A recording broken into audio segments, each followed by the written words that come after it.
Hey gang, this is Donnaleigh of Donnaleigh.com, and I'm here to work with you on a little review of the Silver Era Tarot. This deck was created by artist Ania Khan, and I hope I'm pronouncing that properly. And the author of it is Russell J. Moon. It comes in a beautiful box, as you can come to expect from Shipper Publishing. The box has cute little ribbons on it that keep it open, and there's a little magnet right there that keep it sealed. So it's a box that's good enough to keep it in over time. You won't need an extra bag for this deck. The backs of the cards are quite simple.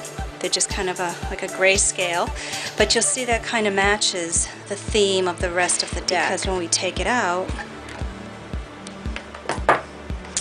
put aside the book. Does come with, instead of a little white book, what you've got is something quite nice. You've got a little booklet, and it is, let's say, 95 pages with good information about each card. So there's the 6 of Wands and the 7 of Wands. Let me see, in the beginning of it you do have a little introduction, not much more about tarot or spreads, and at the end you just have a few past, present, future, Celtic cross spreads. So this doesn't come loaded with suggestions for spreads, but it does have kind of a good understanding of the cards.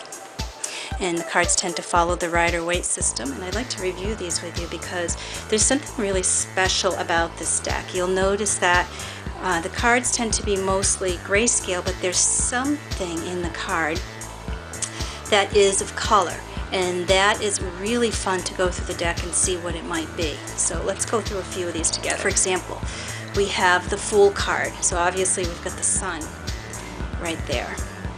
The Magician, right here, in his hand, a little green. There's your purple on the High Priestess. The Empress has the red flowers.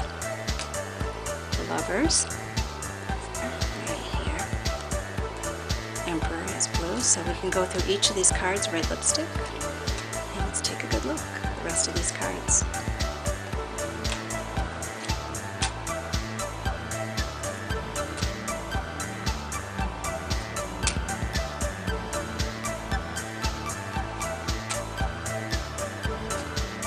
Okay, so the cardstock is quite sturdy, very thick, and if you were to try to shuffle this deck, it's a very thick stock. You can see it makes a very thick deck.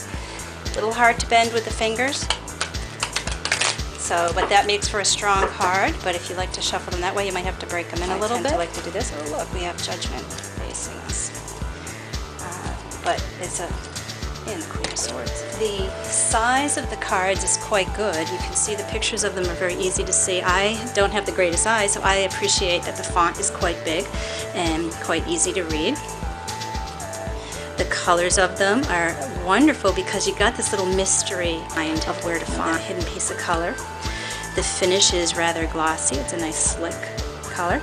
This is a traditional 78 card deck. Strength is number 8. Justice is number 11.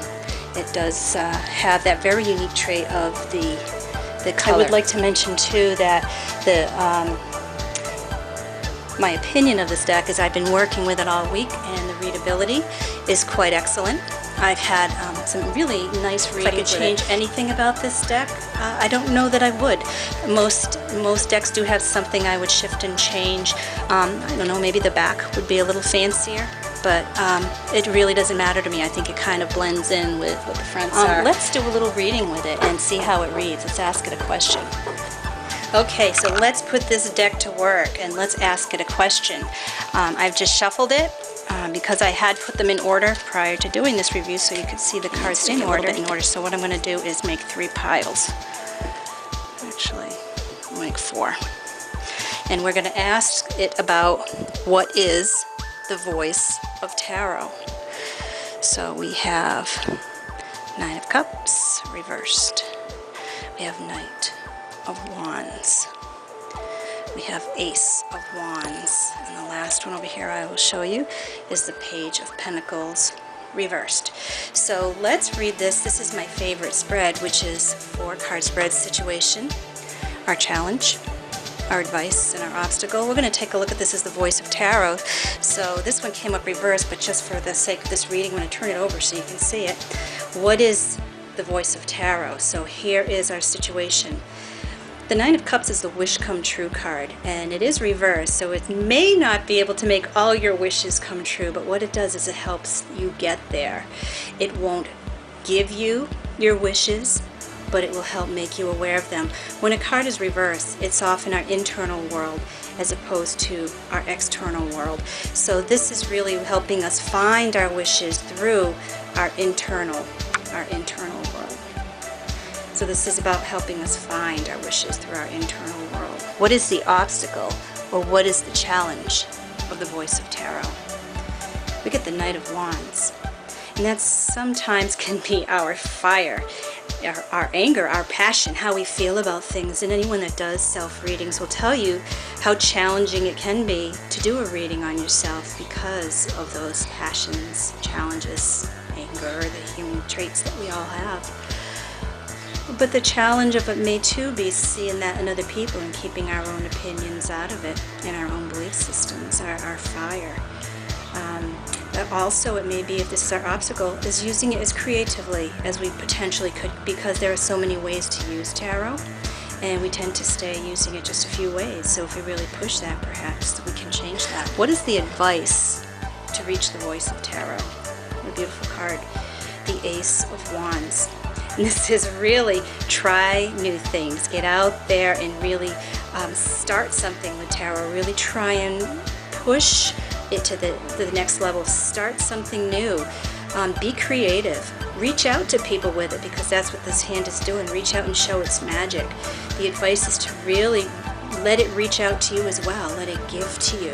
What can the voice of tarot bring to you?